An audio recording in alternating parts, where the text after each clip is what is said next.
தினமும் காலையில நீங்க கண் முழிக்கும்போது, இன்னைக்காவது நம்ம நாள் நல்லா போகாதா? இன்னும் ஒரு ஏக்கம் உங்க மனசுல வர்றதுண்டா?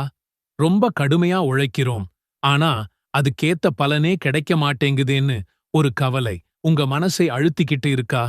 தொழில்ல நஷ்டம், குடும்பத்துல தீராத பிரச்சனை, மனசுக்குள்ள என்னன்னே தெரியாத ஒரு குழப்பம், வாழ்க்கையில பறக்கத்தே இல்லையேன்னு ஒரு விரக்தி.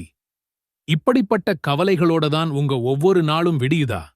உங்க காலை பொழுதுகள் ரொம்ப சோர்வாவும் எந்த பிரயோஜனமும் இல்லாமலும் போறதா நீங்க ஃபீல் பண்றீங்களா?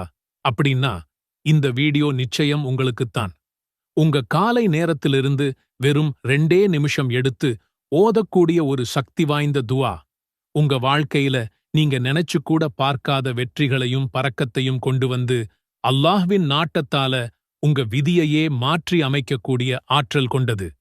ஆமாங்க, நீங்க கேட்டது சரிதான். வெறும் 2 நிமிஷம். ஆனா அதோட பலன் உங்க வாழ்நாள் முழுக்க நீடிக்கும்.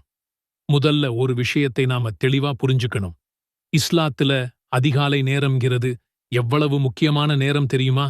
அது ஒண்ணும் சாதாரண நேரம் கிடையாது. அல்லாஹ்வின் அருள்மழை மாதிரி பொழியுற நேரம். வானவர்கள் இறங்கி வர்ற நேரம்.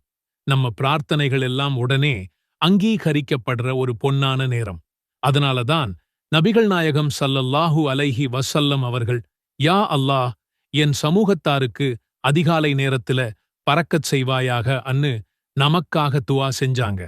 அதிகாலையில கேட்கிற துஆ ஒரு விவசாயி விடியற்காலையில தன் நிலத்துல ஒரு விதையை நடுற மாதிரி. اللهم إني أسألك العفو والعافية في الدنيا والآخرة. اللهم إني أسألك العفو والعافية في ديني ودنياي وأهلي ومالي. اللهم استر عوراتي وآمن روعاتي. اللهم احفظني من بين يدي ومن خلفي وعن يميني وعن شمالي ومن فوقي وأعوذ بعظمتك أن أغتال من تحتي. யா அல்லாஹ், இந்த உலகிலும் மறுமையிலும் மன்னிப்பையும் ஆஃபியத்தையும் நலத்தையும் உன்னிடத்தில் கேட்கிறேன். யா அல்லாஹ், என் மார்க்கத்திலும் என் உலக வாழ்க்கையிலும் என் குடும்பத்திலும் என் செல்வத்திலும் மன்னிப்பையும் ஆஃபியத்தையும் உன்னிடத்தில் கேட்கிறேன். யா அல்லாஹ், என் குறைகளை மறைத்தருளும். என் பயங்களிலிருந்து எனக்கு அமைதி அளிக்கவும்.